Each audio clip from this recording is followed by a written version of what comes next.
Good morning, students. Today we are starting the second module of add-on course, that is Finance and Taxation, Accounting and Auditing. So in this video we are concentrating on finance.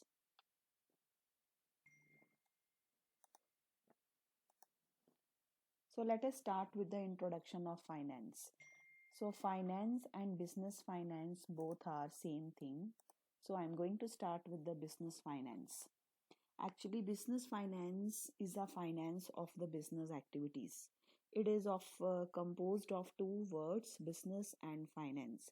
So it is essential to understand the meaning of these two words, that is business and finance, which is a starting point to develop the whole concept and the meaning of the term of business finance. The business means it is a state of being busy. All creative human activities related to the production, distribution of goods and services for satisfying human wants are called as business. It also includes all those activities which are indirectly helping in the production and exchange of goods like transport, insurance, banking, warehousing. So broadly speaking, business means industry, trade and commerce. Finance means provision of money at the time when it is required. Finance means management of flow of money through an organization. It is related with the application of skills in the manipulation, use, and control of money. So, different authorities have given the different meaning of these finance. So there are three main approaches to finance. The first approach view finance as providing of funds needed by a business on a more suitable terms. This approach means raising the funds and providing the funds to the institution. Second approach or second meaning of finance is just availability of cash in the business. And the third approach with which we view the finance is that it is concerned with the raising of the funds and their effective usage.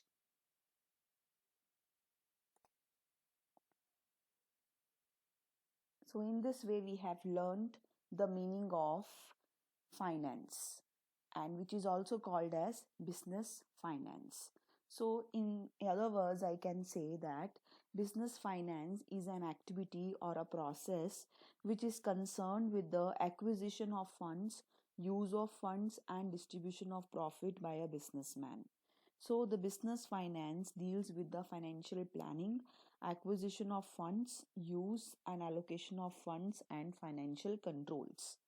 So, business finance can further be classified into three categories, that is, sole proprietary finance, partnership finance, corporation finance.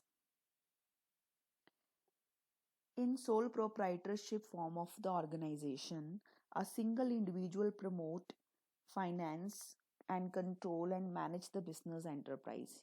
He also bear the whole risk of business.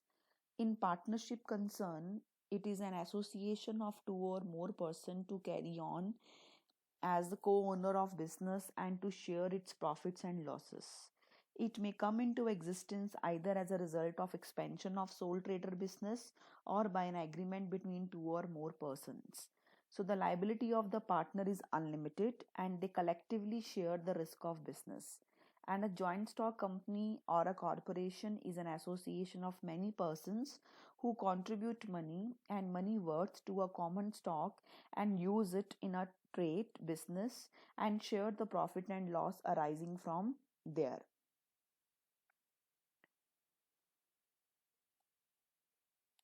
So the finance of all these three entities is termed as, like, sole proprietor finance is called as sole proprietary finance, and the finances of the partnership firm is called as partnership firm finance, and the finances of the companies are called as either company finance or the corporation finance.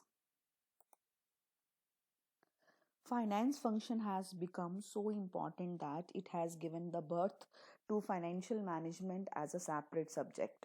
Financial management means it is a part of management activity which is concerned with the planning and control of firm financial resources. It deals with the finding out the various sources for raising the funds for the firm. The sources must be suitable and economical for the needs of business. The most appropriate use of such funds are forms also forms a part of financial management.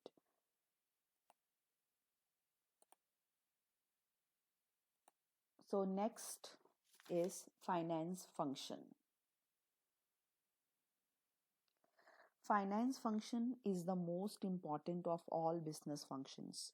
It remains a focus of all activities.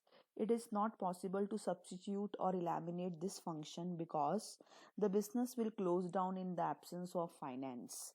The need for money is continuous. It starts with the setting up of an enterprise and remain at all times. The development and expansion of business rather need more commitment for funds. The funds will have to be raised from various sources.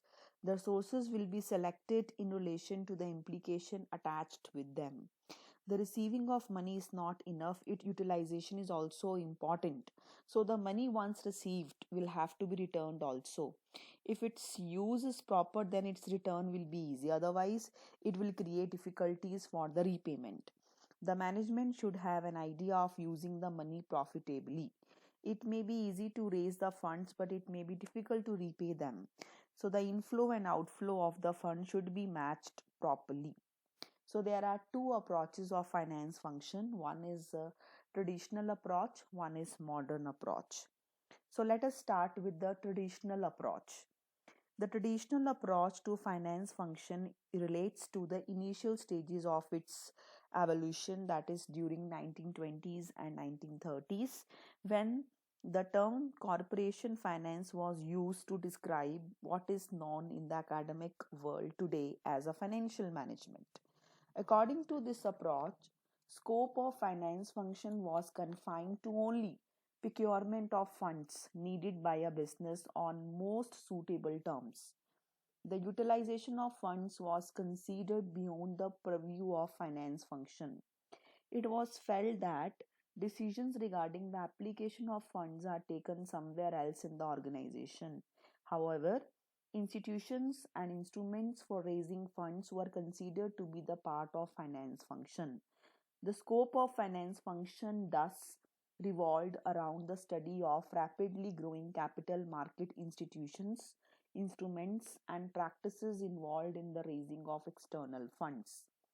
The traditional approach to the scope and function of finance has now been discarded as it suffers from many serious limitations, like it is outsider looking in approach that completely ignore internal decision making as to the proper utilization of funds. The focus of traditional approach was on procurement of long-term funds. Thus, it ignored the important issue of working capital, finance, and management. The issue of allocation of funds, which is so important today, is completely ignored. It doesn't lay focus on day-to-day financial problems of an organization. So that's all about the traditional approach of finance function. Now, modern approach. The modern approach view finance function in a broader sense. It include both raising of funds as well as their effective utilization under the purview of finance. The finance function doesn't stop only by finding out the sources of raising enough fund. Their proper utilization is also to be considered. The cost of raising funds, return from their use should be compared. The funds raised should be able to give more return than cost involved in procuring them. The utilization of funds require decision making. Finance has to be considered as an integral part of overall management. The techniques of models, mathematical programming, simulation, financial engineering are also used in the financial management to solve complex problems of present day finance. The modern approach considered the three basic management decisions, that is, investment decisions, financing decisions, dividend decisions, with the scope of finance function.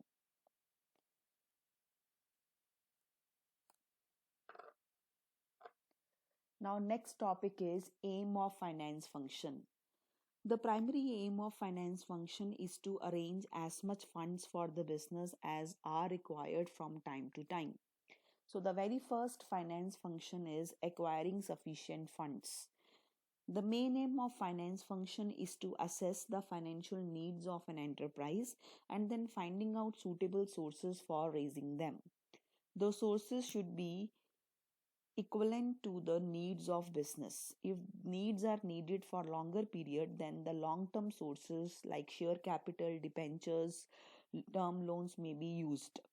A concern with longer gestation periods should rely more on owners' funds instead of interest bearing securities because profit may not be there for some years. Second aim, increasing profitability. The planning and control of finance function aims at increasing the profitability of the concern. It is true that money generates money. To increase profitability, sufficient funds will have to be invested.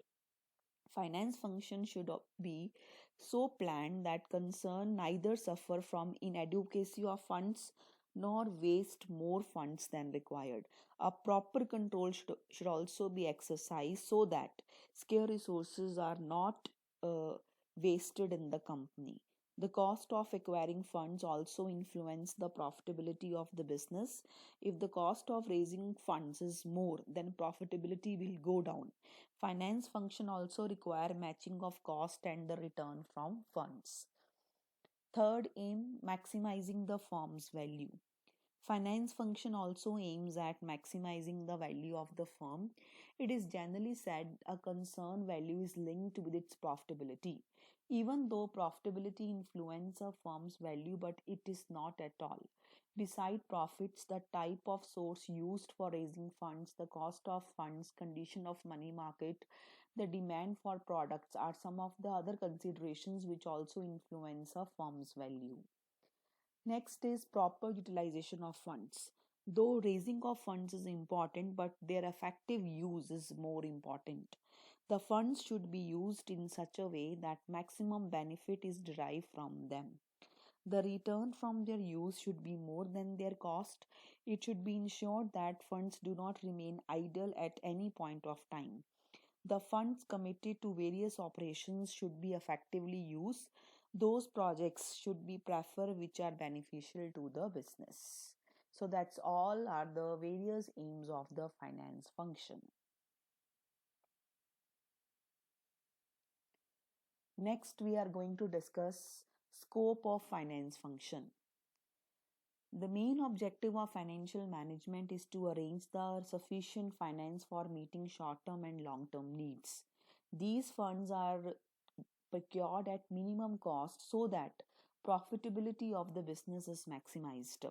While keeping all these things in our mind, a finance manager will have to concentrate on the following areas of finance function. So these are the various scope which are coming under the finance function. First is estimating the financial requirement. The very first task of the financial manager is to estimate the short term and long term financial requirement of his business. For this purpose, he will prepare a financial plan for the present as well as for the future. The amount required for purchasing the fixed assets as well as the need of funds for working capital will have to be ascertained. The estimations should be based on sound financial principles so that neither there are inadequacy nor excess of the funds with the concern. The inadequacy of the funds will adversely affect day to day working of the concern, whereas if the funds are more, then management may indulge in extravagant spending and speculative activities. So, in requirement, financial manager has to decide the finance requirement for the business. Second, deciding capital structure. The capital structure means the kind and proportion of different securities for raising the funds. After deciding about the quantum of fund that we have done in the first step, it should be decided which type of securities should be used. It may be wise to finance fixed asset to long term funds.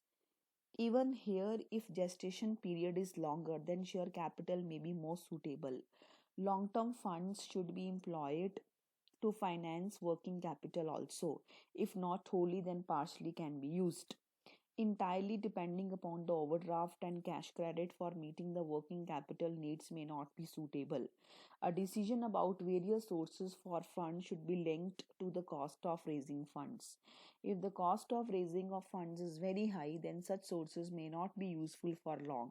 A decision about the kind of securities to be employed and proportion in which these should be used is an important decision which influence the short-term and long-term financial planning of an enterprise.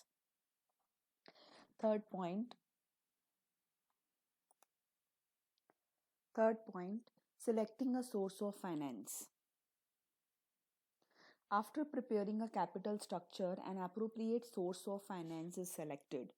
Various sources from which finance may be used, that is, share capital, debentures, financial institutions, commercial banks, public deposits, etc. If finances are needed for short period, then bank, public deposit, financial institutions may be used. On the other hand, if the long term finances are required, then share capital debentures may be used. If the concern doesn't want to tie down assets as securities, then public deposits may be suitable source. If management doesn't want to dilute ownership, then debentures should be used in a preference to shares. The need, purpose, object, cost involved may be the factor influencing the selection of suitable source of finance. Next point, selecting a pattern of investment. When funds have been procured, then a decision about investment pattern is to be taken. The selection of an investment pattern is related to the use of funds. A decision will have to be taken as to which assets are to be purchased. The funds will have to be spent first on fixed assets, then an appropriate portion will be retained for working capital.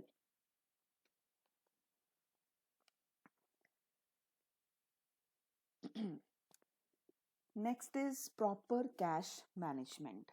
Cash management is also an important task of finance manager.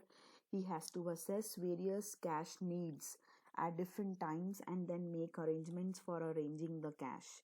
Cash may be required for purchasing the raw material, make purchases, make payments to creditors, to pay the wages, to pay the day to day expenses. So, the usual source of cash may be the cash sales, collection from the debtors, short term arrangements with the bank. The cash management should be such that neither there is a shortage of funds nor it is idle. Any shortage of cash will damage the creditworthiness of the enterprise. The idle cash with the business will mean it is not properly used. So it will be better if cash flow statement is regularly prepared so that one is able to find out the various sources and the application of cash. Next is implementing financial controls. An efficient system of financial management need the use of various control devices. Financial control devices which is used in the business are return on investment, budgetary control, break-even analysis, cost control, ratio analysis, cost and internal audit. Return on investment is the best control device to evaluate the performance of various financial policies. The higher this percentage, the better may be the financial performance. So, the use of various techniques by the finance manager will help in evaluating the performance in various areas and he can take the corrective measures whenever it is needed. Next is proper use of surpluses. The utilization of profits or surpluses is also an important factor in financial management. A judicial use of surpluses is essential for expansion and diversification plans and also in protecting the interest of shareholders. The plowing back of the profit is the best policy for the further investment and retaining the earnings for financial expansion plans. The market value of shares will also be influenced by the declaration of dividend and expected profitability in the future. A finance manager should consider the factors, various factors like trends of earning of the enterprise, expected earning in future, market value of shares, need for funds for financing expansion. A judicial policy for distributing surpluses will be essential for maintaining the proper growth of the unit. So, in this way, we have discussed the scope of the finance function.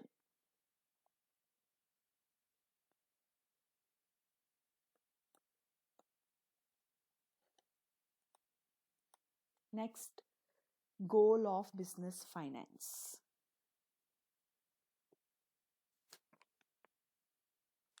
It is also called as objectives of financial management or goal of business finance. It is concerned actually with the procurement and use of funds. Its main aim is to use business funds in such a way that firms' value are maximized. There are various alternatives available for using the business funds. Each alternative course has to be evaluated in detail. The pros and cons of various decisions have to be looked into before making a final decision. The decision will have to take into consideration the commercial strategy of the business. The financial management provide a framework for selecting a proper course of action and deciding a viable commercial strategy. The main objective of the business is to maximize the owner's economic welfare. So the goal of business finance is categorized into two parts, that is profit maximization and wealth maximization. Profit maximization. So profit earning is a main aim of every economic activity. A business, being an economic institution, must earn profit to cover its cost and provide funds for growth. No business can survive without earning profit. So profit is a measure of efficiency of business enterprise. Profit also serve as a protection against risk which cannot be insured. Accumulated profits enable a business to face risk like fall in prices, competition from other units, adverse government policies.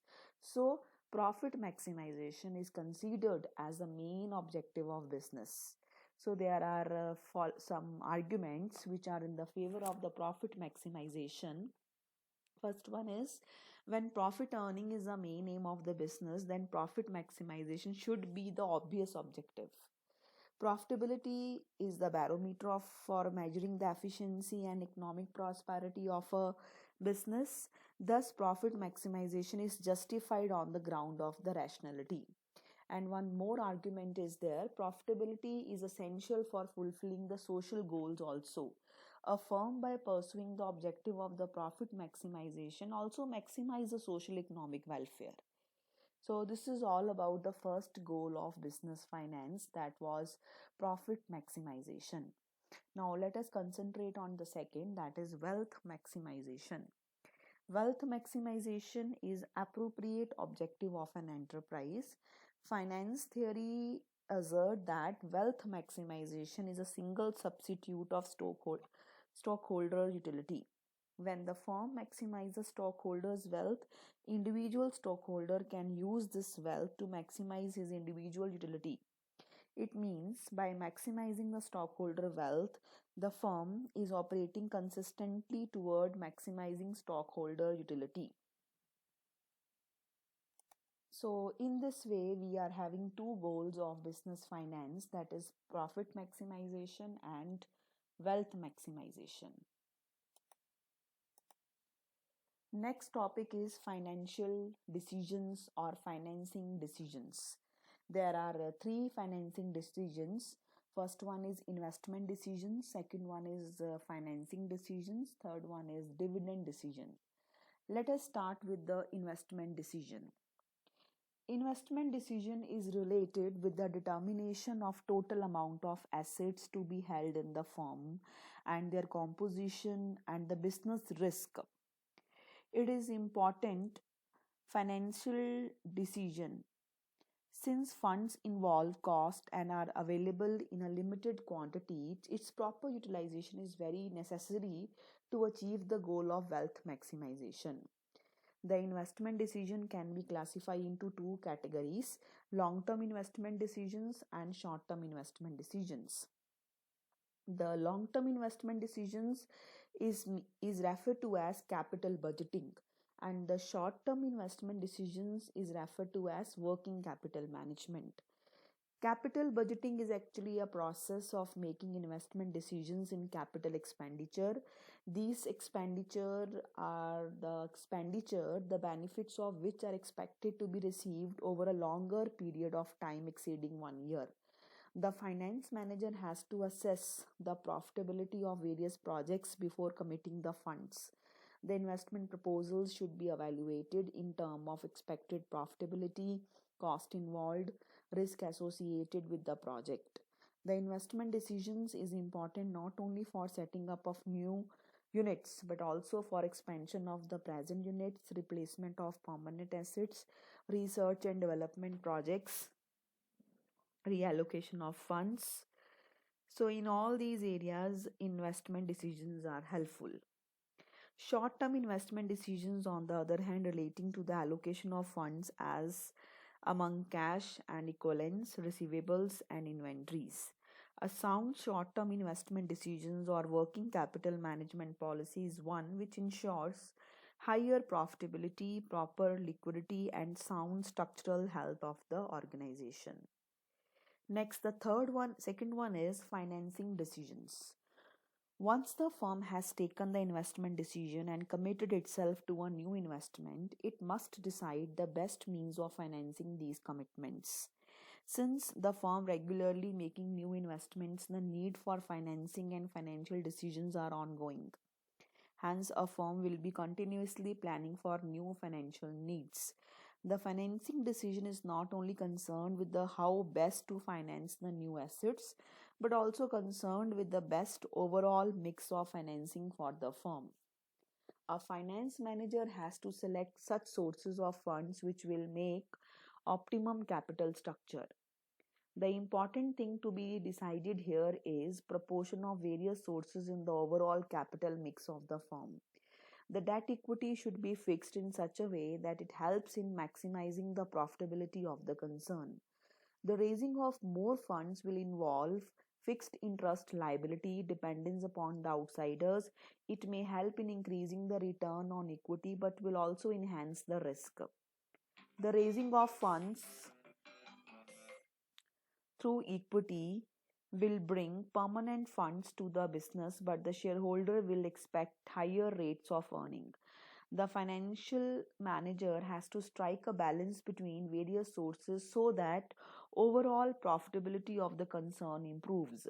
If capital structure is able to minimize the risk and raise the profitability, then market price of the shares will go up and maximize the wealth of the shareholder. And now the last one is dividend decisions. The major financing decision related to the disbursement of profits back to the investor who supply capital to the firm. The term dividend means the part of the profit of the company which is distributed by it among its shareholders. It is a reward of the shareholders for investment made by them in the share capital of the company. The dividend decision is concerned with the quantum of the profit to be distributed among the shareholders. A decision has to be taken whether all the profits are to be distributed or to retain all the profits in the business or to keep a part of the profits in the business and distribute the other among the shareholders.